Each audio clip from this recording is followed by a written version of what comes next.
To join a team or not join a team? That is the question. And in today's video, I'm going to lay out the pros and the cons, the good, the bad, and the ugly when it comes to joining a real estate team in 2021.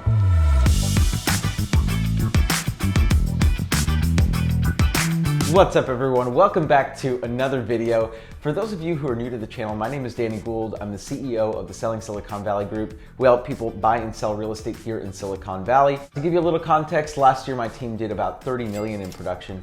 And this year we are on pace to hit our goal of 75 families served and $75 million in production. So if you're watching this video, then chances are you're probably thinking about joining a real estate team, or you're trying to figure out what the differences are between joining a team and being a solo agent. And I can tell you that I've experienced every possible permutation of that, from being a solo agent myself to joining a team and being on a team for a little bit, and then coming back out, trying to start my team and then failing miserably, and then now building a team in a successful manner. At least I hope.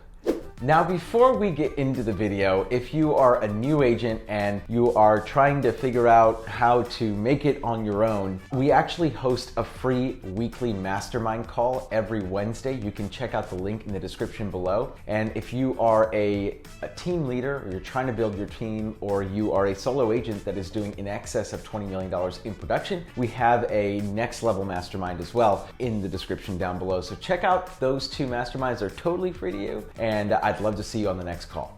All right, so let's get into it. What are the true pros and cons of being in a real estate team, especially now in 2021?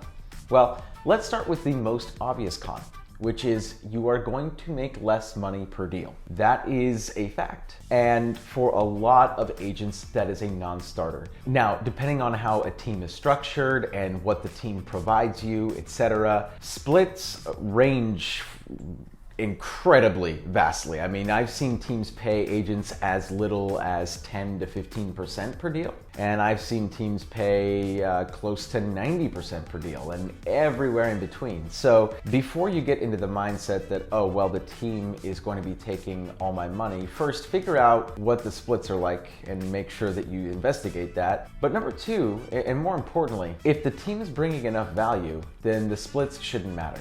Because if the team is bringing you enough value, you would be able to do more business and make more money with them than without them. And that's the value proposition that most teams bring to the table. Isn't in terms of how much money can I make on any given deal, but how much money can my business earn on any given year? And that's the way you gotta look at it. Because if we look at it as, I wanna maximize the one lemon that I have, well, you can maximize that one lemon that you have. But if you're on a team, you could have 30 lemons.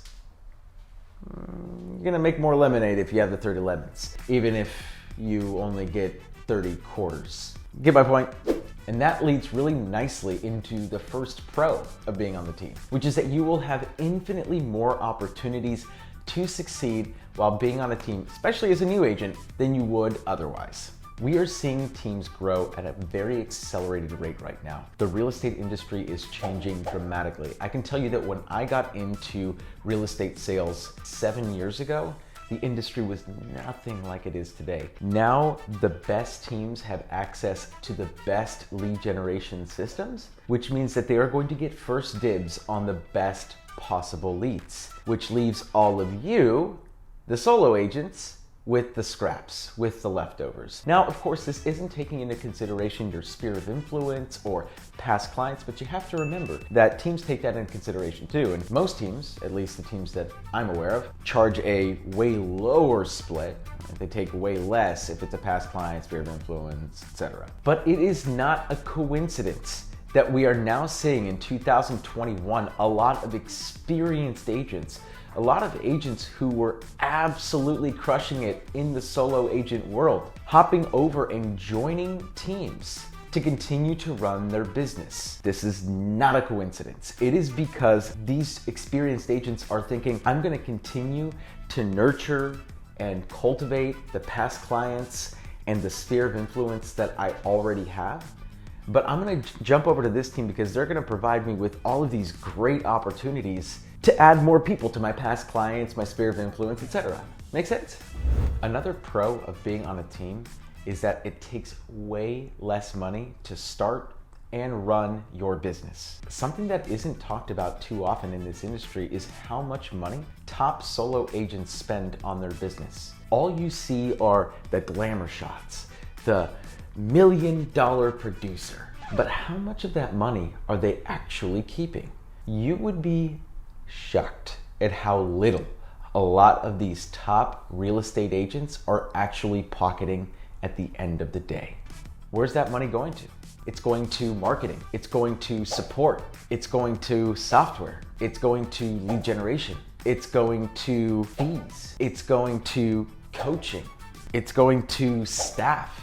One of my mentors, Dan Beer, likes to quantify the commission as $1. And when you have $1, you have 100 pennies. There's no more and no less. And for every dollar that you generate as an agent, you have to look at it as how many pennies am I giving to each part of my business, and how much am I really left with at the end of the day? Well, as a solo agent, you're giving a lot of those pennies away. And so it's really not about how much money do you earn, it's how much of it do you keep.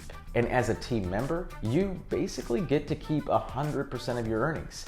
Almost none of the money that you make is going to have to be reinvested back into the business. Why? The team, the best teams, have created an infrastructure by which you can plug in, run and operate, and not have to worry about all of the minutia. Not have to worry about investing into it because they've invested into it for you. And because they're investing into it at scale, they're able to move mountains while you're lucky if you just get to shovel a couple piles of dirt.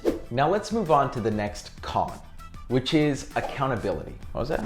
Accountability. Accountability should be a good thing, right? But it's not really a great thing for everybody. If you can't take the heat, then you really aren't meant to be on a team. You see, the best teams operate with a great cadence of accountability.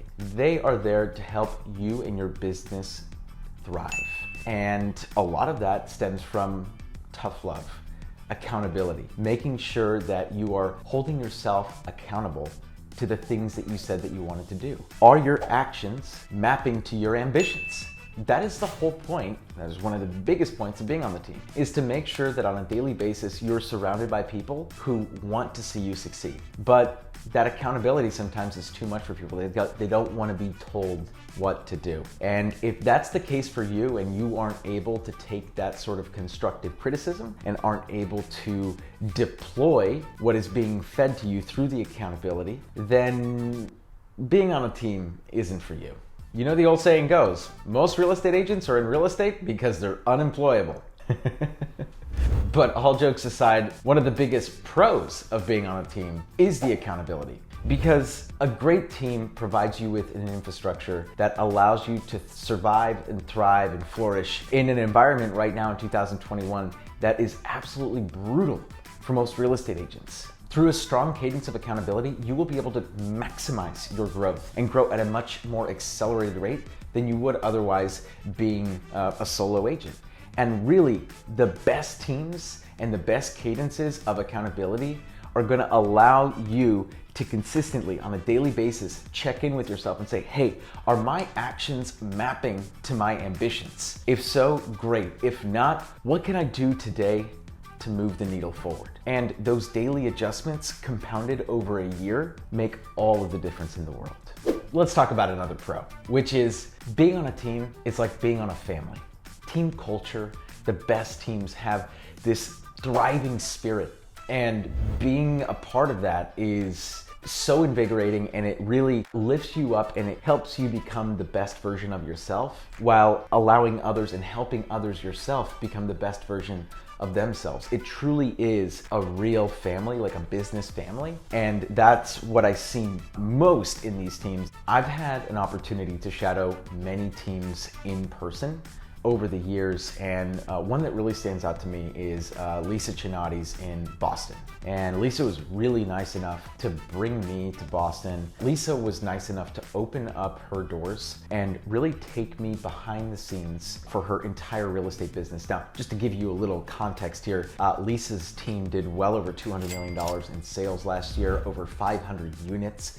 So they've really got it dialed in. But to me, it wasn't the systems, it wasn't the lead gen, it wasn't the numbers that really stood out to me. What truly stood out to me at that office was the team culture.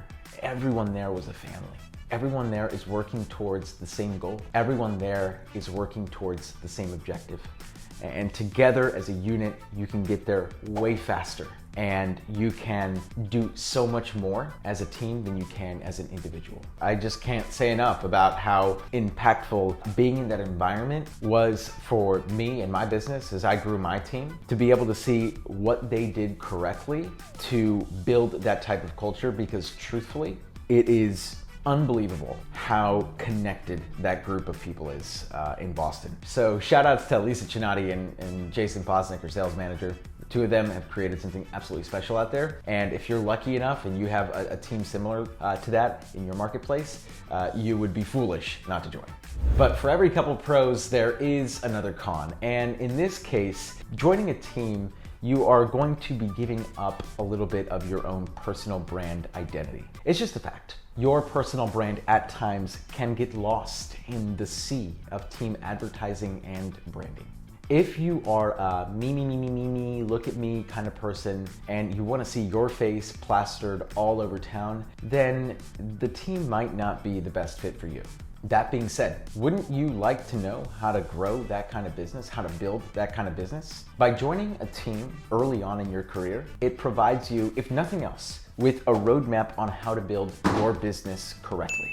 And the question that I have for you is, are you going to let your ego get in the way of your growth? The question that I ask a lot of my students, a lot of the agents on my team, and anyone that asks me for advice. My number one piece of advice for anyone getting started in real estate is, do not let your ego get in the way of your growth. And this con in particular speaks heavily to how ego can influence your decision making, when in reality it really isn't the best decision for your growth and your business's growth. I can tell you that when I personally got into real estate, I was 23 or 22 years old at the time, and I was going to make $1 million my first year. I had it all planned out. I was going to be a baller. I was going to have a Lamborghini. I was going to have a mansion. I mean, you name it, and I thought it, right? Every single, young 23-year-old desire, I wanted it, and I could see it.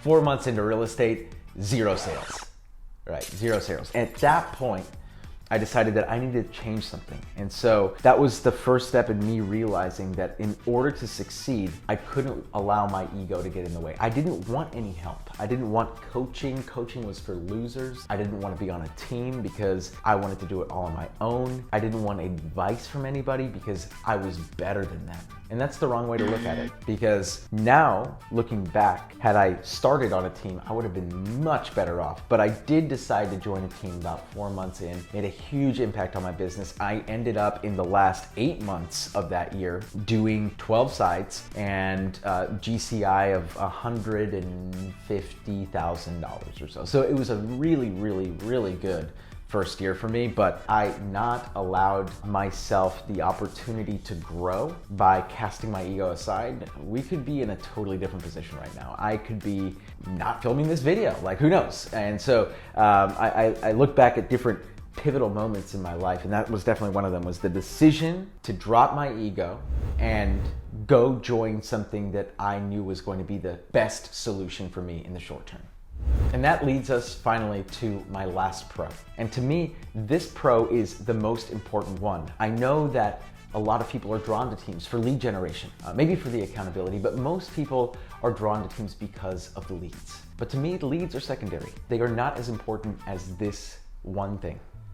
Now, before I reveal my last pro, I want to share a little story with all of you. About a year into my real estate career, I had an opportunity to list a $1.8 million home. It was referred to me, and I went into that appointment and absolutely bombed it. And it's because I didn't seek out this one thing. You see, that same egomaniac that didn't want to join a team, didn't want coaching, and it didn't want training.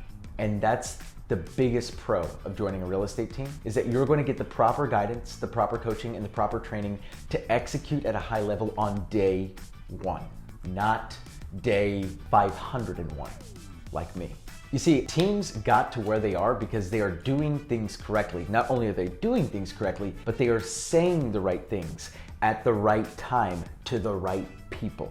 By joining a team, you are literally receiving elite coaching at zero cost to you, or at least upfront cost. As a team leader, I've invested as much as $100,000 in a single year on coaching and training. I did this to enable me to become, at the beginning, the best possible agent, and now the best possible team leader. And I'm giving that same training, that same coaching that I paid so much money for, back to the agents who work with me at zero cost. And I'm not alone in this. Almost every single team leader that operates a successful business has done exactly what I did, which is seek out mentorship, which is seek out training, which is seek out coaching. And they've compiled all of that information and that knowledge, taken the best parts of it, excelled in their business, and now they're passing it on to you. And that to me is the most powerful thing possible, because you're consolidating years and years and years of knowledge and information into, in a lot of cases, 30 to 60 day onboarding trainings to join the team. And then of course, collectively, as you start to grow in your business, you start to pick up more and more pieces when you're growing alongside that team. At the end of the day, the choice is yours. And I hope that this video helped illuminate some of the biggest pros and the biggest cons of being on a team. If you've made it this far in the video, what are you waiting for? Click that subscribe button, click the little notification bell, and give me a thumbs up while you're at it. And don't forget to sign up for our weekly mastermind calls. The link is in the description down below. This is Danny Gould, and I'll catch all of you in the next video.